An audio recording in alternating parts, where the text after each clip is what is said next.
Juan capítulo 19, verso 38.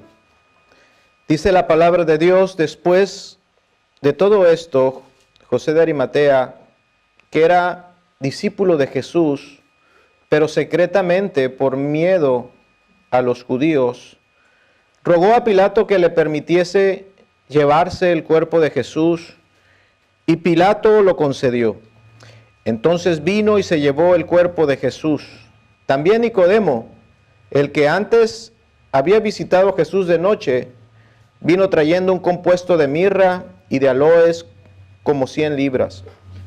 Tomaron pues el cuerpo de Jesús y lo envolvieron en lienzos con especias aromáticas, según es costumbre sepultar entre los judíos. Y en el lugar donde había sido crucificado había un huerto, y en el huerto un sepulcro nuevo, en el cual aún no había sido puesto ninguno.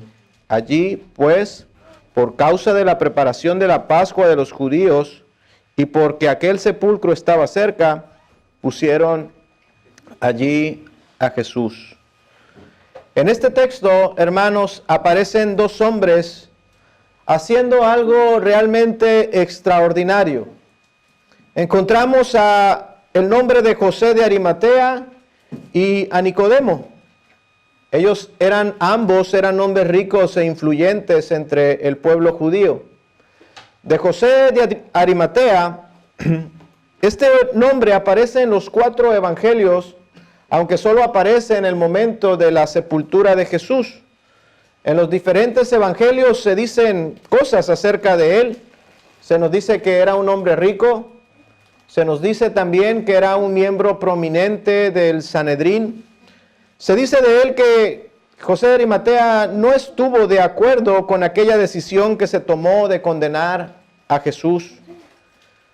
También se dice en uno de los evangelios que José de Arimatea era un hombre bueno y justo, uno que esperaba el reino de Dios. Pero en este evangelio de Juan hay una descripción muy poco agradable o grata acerca de José de Arimatea. Se dice que José de Arimatea es un discípulo secreto de Jesús. Para nada esta descripción es algo loable. Un discípulo secreto, un discípulo lejano, uno que va a distancia de Jesús, que no es cercano, y nos describe la razón por la cual José de Arimatea era un discípulo secreto. Dice, porque tuvo miedo a los judíos. Así, hermanos, podemos ver a este discípulo de Cristo que mientras que Jesús estaba vivo, José de Arimatea tuvo miedo, un miedo pecaminoso, de esa clase de miedo, hermanos, que tienen las personas que temen perder algo o perder una posición o un prestigio, un miedo realmente pecaminoso. José de Arimatea por un tiempo fue dominado por esta clase de miedo, fue dominado por su temor y por supuesto aquel temor llegó a dominar su conducta. Su conducta en aquellos días era estar distanciado de Jesús, no demasiado cerca, porque el miedo se lo impedía. Pero ahora, después de muerto Jesús, vemos a José de Arimatea haciendo algo inusual. Algo sucedió, algo cambió en él, que ahora está actuando de una manera muy diferente a como él seguía a Jesús anteriormente. Ahora este hombre, discípulo de Jesús, está actuando en contra de sus propios intereses. Está viendo por los intereses de otro. Las personas que tienen riquezas, que son famosas, que gozan de cierto prestigio, de cierto poder, generalmente es porque han dirigido su vida bajo esta norma de procurar primordialmente siempre las cosas, acomodarlas siempre a su favor. Pero ahora José de Arimatea está haciendo algo inusual, yendo en contra de aquellos intereses que anteriormente le gobernaban su conducta. Vemos ahora en este hombre una conducta valiente, una conducta extraordinaria. Cuando antes él era un temeroso, un hombre que tenía miedo y vivía dominado por el miedo, ahora él está haciendo algo muy valiente. Él se acerca a Pilato y le pide el cuerpo de Jesús. Vemos cómo esta persona que era un cobarde y egoísta, ahora se está exponiendo a un peligro muy grande. Viene delante de Pilato que, como ya hemos visto, seguramente ya a estas alturas Pilato estaba fastidiado con la situación de Jesús. Todos los vaivenes de los religiosos judíos, de que haz esto, haz lo otro, quita el letrero, pon otro. Y toda esta situación seguramente ya Pilato estaba bastante fastidiado. Y ahora entra un judío más a su presencia a pedirle algo. Realmente José se estaba exponiendo. Pilato podía haber preguntado, ¿y tú qué interés tienes? ¿Acaso eres discípulo de Jesús? Su vida estaba peligrando, pero ahora él está siendo muy valiente, hermanos, al hacer estas cosas. ¿Qué pasó con aquel hombre cobarde? ¿Qué pasó con el hombre temeroso que por miedo a los hombres no seguía abiertamente a Jesús? ¿Qué le sucedió, hermanos?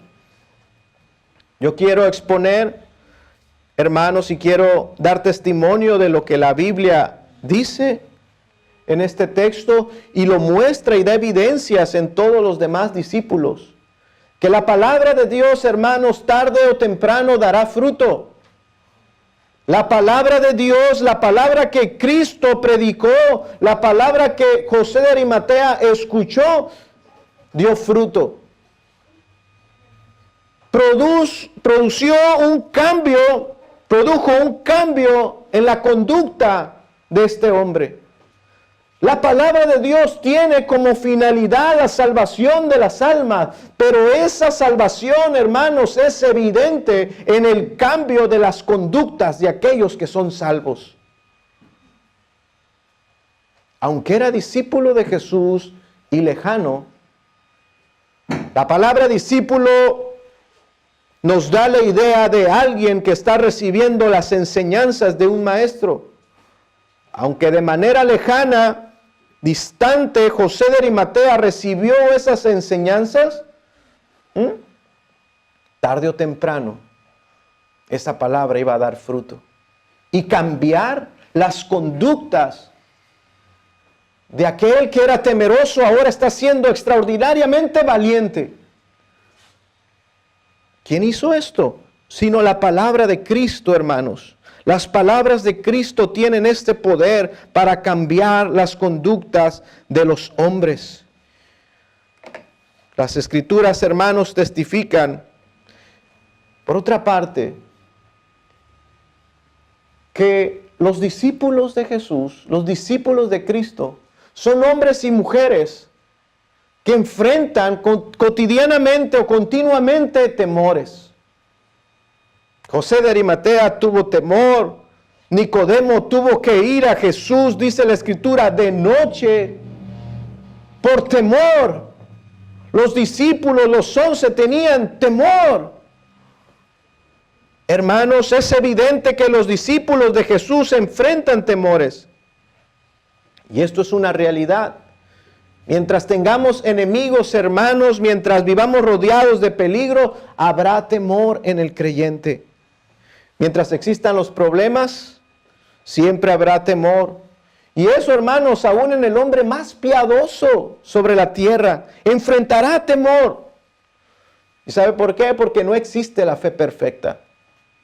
No existe la fe perfecta.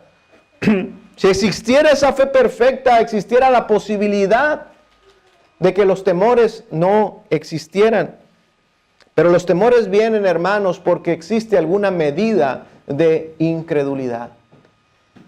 Cierta incredulidad siempre está presente en el creyente y allí el creyente debe de luchar contra ella, porque mientras la fe sea débil, los temores son grandes.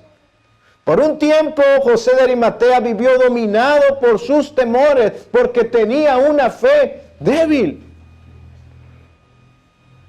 Mientras la fe sea débil, hermanos, los temores se van fortaleciendo. Pero cuando la fe, hermanos, está siendo fortalecida, los temores van desapareciendo. Hermanos, y para que los temores desaparezcan y nuestra fe sea fortalecida, tenemos la palabra de Dios. Tenemos, hermanos, su palabra, que tarde o temprano va a dar fruto y cambiará nuestro estado. Me propongo en esta mañana, hermanos, dar algunos remedios en contra del temor o de los temores. Pero antes de hablar de estos remedios, yo quiero hacer unas advertencias. Estos remedios que vamos a estar hablando no son para todos. Este remedio no será eficaz en todos. Los remedios que estaremos hablando, hermanos, serán eficaces solo para los cristianos, solo para los que tienen fe en Cristo. Así es que, si eres creyente, puedes estar seguro de que este remedio es eficaz para tu vida. Si eres participante de la salvación, entonces tienes derecho a todos los recursos que la palabra de Dios te da. Son remedios solo para los creyentes. Al incrédulo, estos remedios que hablaremos en esta mañana no les servirán de nada. Si alguien escucha esta predicación, si alguien escucha y no es un creyente de Cristo, simplemente estos remedios no tendrán nada de eficacia porque es un incrédulo. Y lo que vamos a ver, vamos a hablar los consuelos que ofrece la palabra para aferrarnos a estos consuelos. También quiero advertirles, hermanos, que no deben de esperar que los temores cesen 100%. No debes esperar que tus temores sean curados plenamente. Esto no es correcto. No en esta vida. Es por eso, hermanos, que la Biblia siempre nos está invitando a fortalecernos en la fe. Y para ello tenemos los medios de gracia. Aquí, hermanos, nos toca pelear una batalla. Y la palabra nos dice que esa batalla se llama la batalla ¿de qué? De la fe. Mientras estemos en esta vida, vamos a estar enfrentando esa batalla.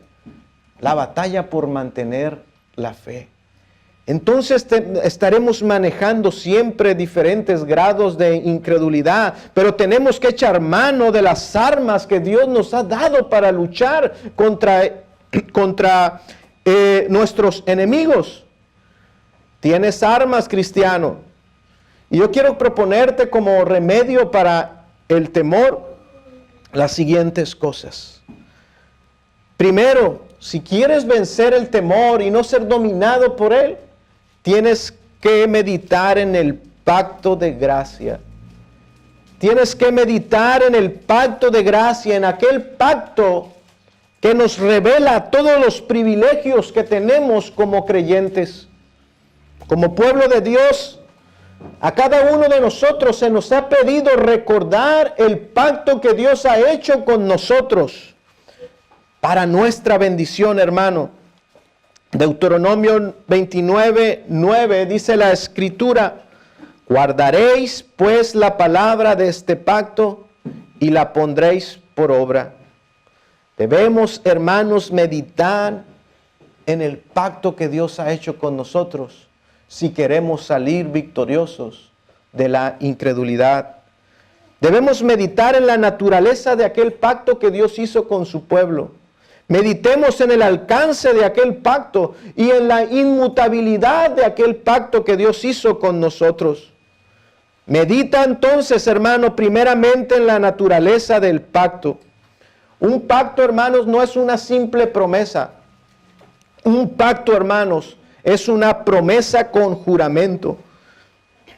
Y eso fue lo que hizo Dios. Vamos a la Escritura y veamos lo que dice Hebreos 6:13. Dice la Escritura: porque cuando Dios hizo la promesa a Abraham, no pudiendo jurar por otro mayor, juró por sí mismo, por lo cual, queriendo Dios mostrar más abundantemente a los herederos de la promesa la inmutabilidad de su consejo, interpuso un juramento, para que por dos cosas inmutables, en la cual es imposible que Dios mienta, tengamos un fortísimo consuelo, los que hemos acudido para asirnos a la esperanza puesta delante de nosotros. Verso 18. Fíjese, hermanos, cómo Dios, tomando en cuenta nuestra debilidad, nuestros temores, interpuso un juramento. Él juró sobre este pacto, no, hermanos, porque a él le serviría en el momento en que Dios tuviera algún momento de crisis, alguna falta de fe, entonces él recordaría que había un juramento. No. Si hubo un juramento sobre el pacto que Dios hizo con nosotros, es a causa de nuestra debilidad y porque Él sabía que viviríamos enfrentando constantes temores y pruebas, hermanos. Entonces, por esta razón, Él puso un juramento. Bastante hubiera sido con que Él nos hubiera hecho una promesa. Pero Él juró, hermanos. Dios no tiene necesidad alguna de interponer ningún juramento para ratificar sus promesas. La Escritura dice que todas sus promesas son sí, que todas sus promesas son fieles y son verdaderas. Pero cuando Él pactó con sus hijos, con su pueblo, interpuso un juramento por encima de sus promesas. A causa, hermanos, de nuestra debilidad, Él hace este juramento para que tú y yo estemos plenamente seguros de todo lo que Él ha prometido.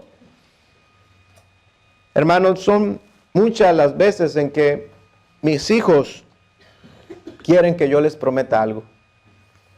En una ocasión fuimos a un lugar donde había unos toboganes, esos resbaladillas que al final caes en una alberca, y mi hijo se quería lanzar de aquel tobogán de más de 10 metros altísimo y los tubos eran cerrados, oscuros, y ese tobogán caía en una alberca muy honda y él se quería aventar y me decía: papá, yo me quiero aventar, nada más estate al final del tobogán para que me caches, porque está muy hondo y me voy a hundir. Estate ahí. Y decía: está bien, le decía, está bien, lánzate, pero vas a estar ahí. Sí, ahí voy a estar. ¿Seguro? Y él tenía miedo. Era la primera lanzada. Ahí voy a estar. Prométemelo. Prométemelo.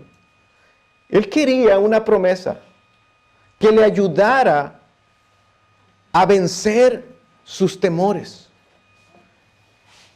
Los hijos quieren una promesa de parte de sus padres para poder luchar con sus temores. Basta con decirte que soy tu padre. Muchas veces yo les digo: prométemelo. Es que no necesito prometerlo porque soy tu padre. Voy a hacer esto o no lo voy a hacer. Eso es una garantía, pero ellos quieren una promesa, ¿verdad? ¿Sabe qué fue lo que hizo Dios? Hizo algo todavía mucho más extraordinario. Dios dio una promesa y sobre esa promesa todavía interpuso un juramento. No por Él, sino por nosotros. Porque Él sabía que íbamos a pasar por momentos difíciles, donde seríamos atacados por la duda. Nuestra debilidad se iba a manifestar. Pero Dios en su pacto interpuso un juramento, hermanos. La pregunta es, ¿bien? ¿Y cuál es la naturaleza de este pacto? ¿De qué se trata este pacto? Hermanos, es el pacto que Dios ha hecho con su pueblo. Él se ha comprometido a ser nuestro Dios. Jeremías 31:33 dice: pero este es el pacto que haré con la casa de Israel.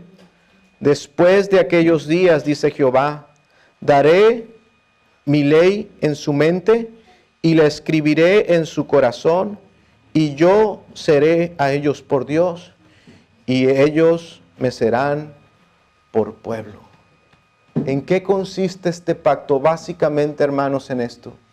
Dios prometió y juró: yo seré su Dios. Yo voy a ser el Dios de ustedes. Y eso no tiene que ver contigo, eso no tiene que ver con lo que tú pienses de este pacto. Este pacto es el pacto que Él hace. Y Él no necesita que tú apruebes o desapruebes los términos de este pacto. Él es nuestro Dios, así lo quiso Él. Él es nuestro Dios. Y no solamente es nuestro Dios porque somos sus criaturas. En este pacto lo que significa que Él sería nuestro Dios es que seríamos su pueblo especial, hermanos. Seremos suyos de una manera especial como lo es su pueblo, como lo es la iglesia. Esa es la promesa juramentada que Dios hizo. Que seríamos suyos y que Él sería nuestro. Que Él se entregaría a nosotros como nuestro Dios. Él ha hecho un pacto con su iglesia. Meditemos en este pacto y ahuyentemos nuestros temores cada vez que seamos agobiados. Recuerda la naturaleza del pacto que Él ha hecho. Él es nuestro Dios. Todo lo que Dios es en su glorioso ser, hermanos, está a nuestro favor. Y no porque nosotros lo quisiéramos, sino porque así es su soberana voluntad. Él nos llamó, nos limpió, Él nos hizo suyos por medio de su Hijo Jesucristo.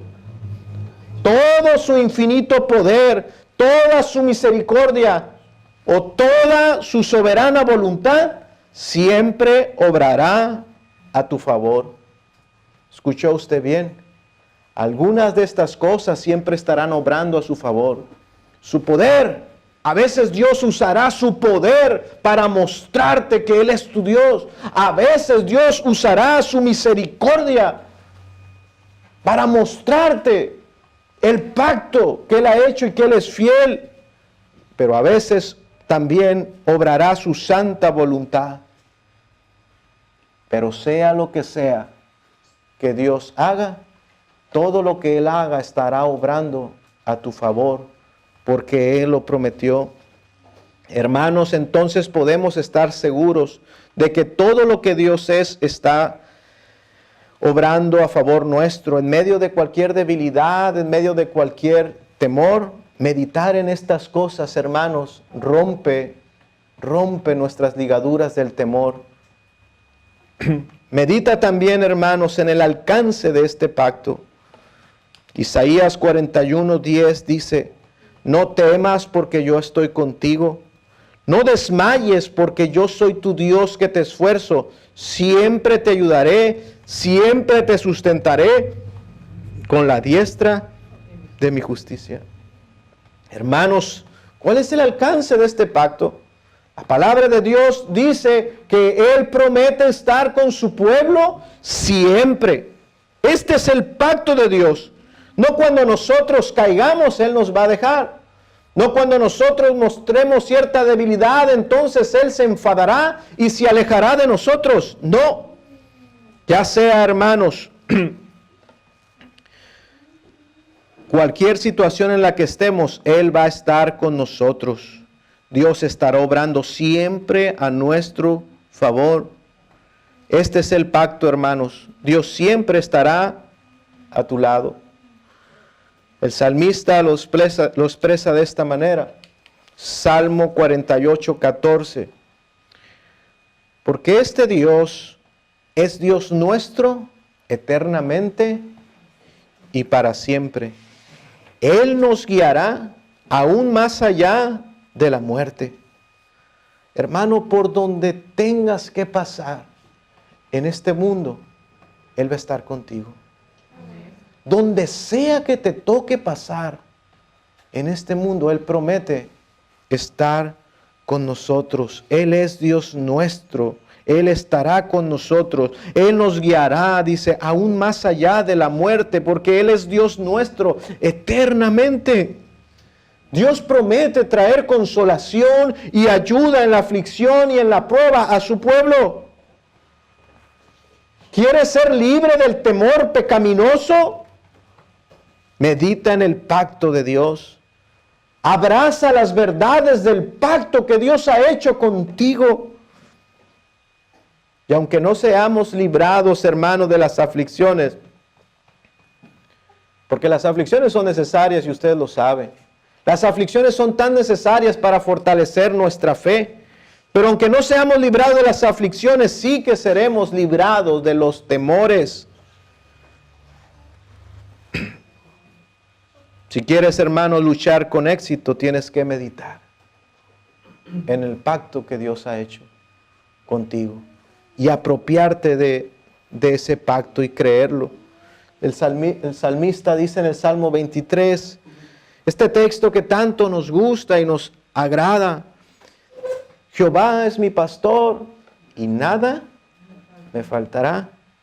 Aunque ande en valle de sombra de muerte, no temeré mal alguno, porque tú estarás. ¿Esto es retórica del salmista?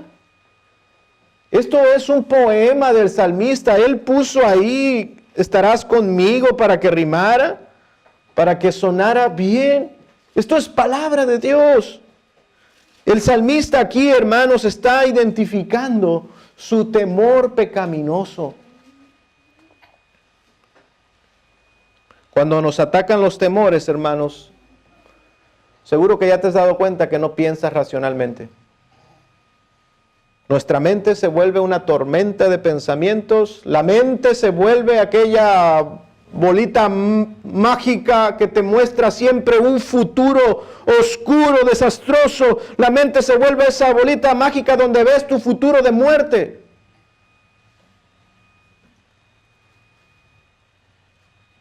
En esos momentos de temores, hermanos, los pensamientos nos roban el gozo, la paz, la seguridad, la esperanza en el Señor. Aquí, hermanos, el salmista en el Salmo 23 logra identificar su temor pecaminoso.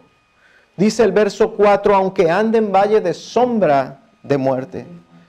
Vea que no dice, no está hablando de un valle de muerte. Es un valle de sombras de muerte. Algo intangible. Algo que no se logra ver con claridad. Sombras que no las puedes tocar realmente. Fantasmas. Cosas intangibles. No es un valle real. Él identifica que no es un valle real de muerte, sino un valle de sombras de muerte. Él identifica que Él es el que se está generando este valle. Y es allí donde se encuentra aprisionado por sus temores en ocasiones. Y cualquier cristiano de repente se encuentra allí. Existe una película, se llama El progreso del peregrino. Recomiendo, véanla, lean el libro, es un clásico de la literatura cristiana.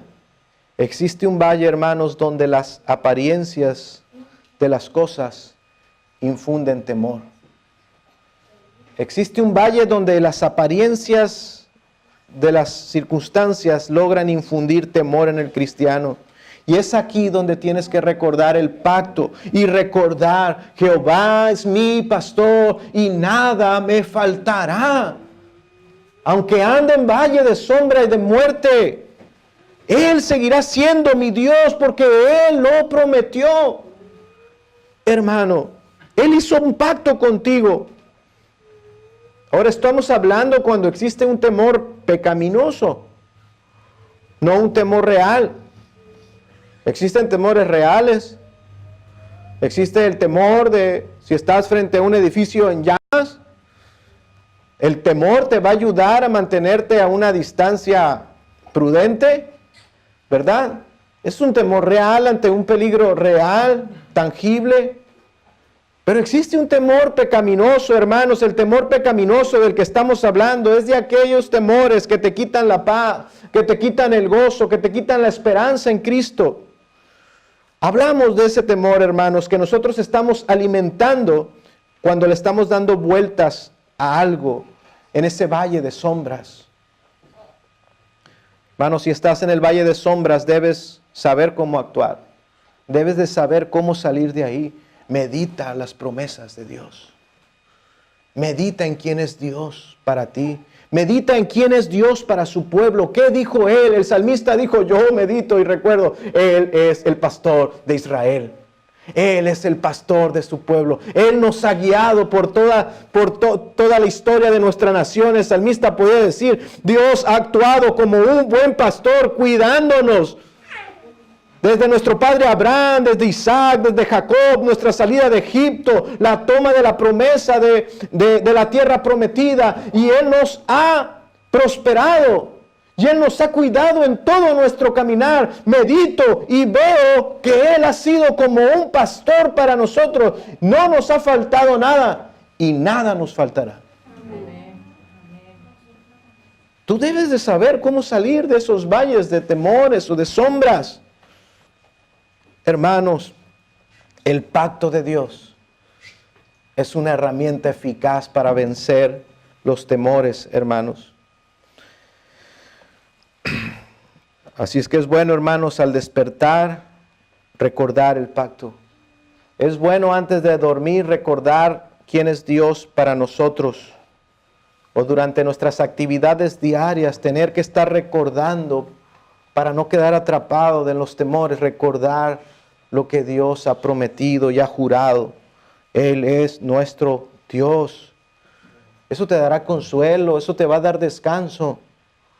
Dios sabe, hermanos, que tenemos corazones escurridizos y corazones temerosos. El puritano Thomas Watson dijo lo siguiente: el pacto de Dios con su pueblo es una tabla para los náufragos. El recordar el pacto que ha hecho con nosotros nos libra de hundirnos en nuestros temores. Dios quiere, hermanos, que no olvides sus promesas, su pacto. Isaías 41:10, no temas porque yo estoy contigo. No desmayes porque yo soy tu Dios que te esfuerzo. Siempre te ayudaré, siempre te sustentaré con la diestra de mi justicia. ¿Cuál es el alcance de este pacto? Hermano, si eres un creyente del Santo Evangelio de Jesucristo, tú tienes derecho a todas las consolaciones que ofrece este pacto. Tú tienes derecho a todos los beneficios y consolaciones que este pacto da. Sea cual sea tu temor, la realidad de que Dios es tu Dios debería de calmar tus ansiedades y temores. Jeremías 31:33.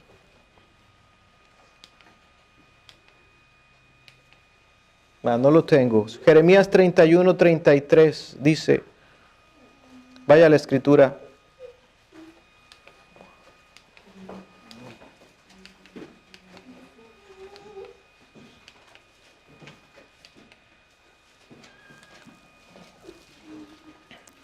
Jeremías 31:33. Es el texto que leímos al principio. Lo puedes subrayar, deberas de tenerlo subrayado en tu Biblia, allí. Pero este es el pacto que haré con vosotros. Yo seré a ellos por Dios, y ellos me serán por pueblo. En tu necesidad, Él seguirá siendo tu Dios. En el sufrimiento, Él estará contigo. Y tú puedes, y no solamente puedes, sino que debes apropiarte de estas promesas. Medite lo que dice Pablo a los romanos. Romanos 16:20. Dice, y el Dios de paz aplastará en breve a Satanás bajo vuestros pies. Y la oración del apóstol es, la gracia de nuestro Señor Jesucristo sea con vosotros. El Dios de paz va a aplastar en breve a Satanás. El que prometió esto, hermanos, ¿permitirá acaso que sus hijos estén atemorizados? Oremos, hermanos, para que el Señor calle, aleje, ahuyente a aquel león rugiente. que anda buscando a quien devorar, que asusta, que atemoriza a los cristianos. No los puede destruir, pero sí que les infunde sus temores. Oremos, hermanos, que el Señor nos guarde y aleje a ese león. ¿Acaso a veces temes porque tienes escasez de algún bien? ¿Temes a la escasez? Debemos de recordar el pacto. Recuerda que Él te ha dado un reino eterno, y ¿acaso te va a negar el pan diario? Aquel que ha preparado un reino celestial, ¿acaso te va a dejar sin el sustento diario? ¿Crees en verdad que Él te salvó del infierno? Y dudas si en esta vida te va a suplir lo que falta. ¿Crees que Él fue poderoso y misericordioso para salvarte de una eternidad en el infierno? Y vives atemorizado porque tal vez suplirá o no suplirá. Ese no es el pacto de Dios. Yo estaré con ustedes y todo lo que acontezca en sus vidas obrará para bien. Y haré, dice la Escritura acerca de este pacto. La Escritura también le llama el pacto eterno. Medita en la inmutabilidad del pacto. Este pacto es para siempre. Es un pacto eterno. Jeremías 32:40, y haré con ellos un pacto eterno, que no me volveré atrás de hacerles ¿qué? Bien, y pondré mi temor en el corazón de ellos, para que no se aparten de mí. ¿Qué dice ese texto, hermanos? Sino que Dios promete amar tanto a su pueblo que no lo va a desamparar en ningún momento. En el pacto está que los santos también temerán tanto a Dios que tampoco le abandonarán. Este es el pacto que Dios hace. ¿Acaso creemos que Él fallará? No solamente lo prometió, sino como sabe que tienes un corazón temeroso, lo juró, lo ratificó. Haré con ellos pacto eterno, que no me volveré atrás de hacerles bien. Yo no me voy a retraer de este pacto. Este pacto estará firme, estará vigente. Este pacto estará seguro siempre.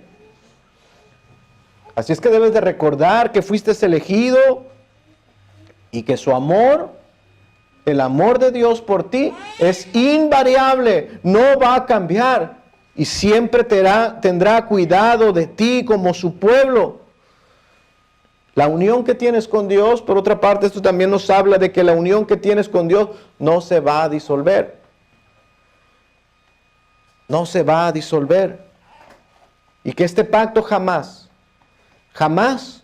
puede invalidarse. Es eterno. No es temporal. No es temporal, no caduca. No se echa a perder. No se va a perder, no se va a traspapelar. Y se va a perder. Este pacto es eterno y está vigente para su pueblo siempre. Y esto incluye, hermanos, la muerte. Aun si la muerte viniera a nosotros, la muerte obrará para nuestro bien y para nuestra gloria. Ahora, hermanos, regreso a estos dos hombres. ¿Qué pasó con José de Arimatea y con Nicodemo? ¿Qué pasó con estos hombres que fueron transformados? José siendo un miembro de Sanedrín, un religioso, y Nicodemo también, un maestro de Israel. ¿Qué los diferenció de los demás judíos? Los judíos, sus compañeros, sus amigos, conocidos, colegas de ellos, vieron a Jesús solamente en la carne. y nunca pudieron reconocer a Jesús como el Dios encarnado. Los judíos solo contemplaban y descansaban en la gloria y en las obras que se realizaban dentro de aquel glorioso templo que Dios les había provisto. Majestuoso por fuera y por dentro glorioso, lleno de oro. Así por un tiempo José de Arimatea y Nicodemo descansaban en estas cosas, pero algo sucedió en ellos. Pudieron ver en Cristo al mediador de un nuevo pacto. Ellos pudieron ver en Jesús al Dios encarnado. Pudieron ver en Jesús, hermanos, que en Él habían sido puestas todas las riquezas de la gloria de Dios, habían sido puestas en Jesús. Y ahora, aquellos que vivían temerosos por perder poder, por perder prestigio, ya no hay nada que cuidar, porque el templo nada es, porque la gloria de los hombres nada es, y pudieron reconocer que en Cristo estaba todo lo que ellos necesitaban para ser salvos. Decíamos al principio que José de Arimatea era un hombre que esperaba el reino de Dios, y él pudo ver en Jesús al mediador de este pacto y decir: Él es mi Salvador. Él es mi Salvador. Y así puede tener una conducta, una actitud totalmente diferente y vencer el temor y ser guiado para hacer la voluntad de Dios.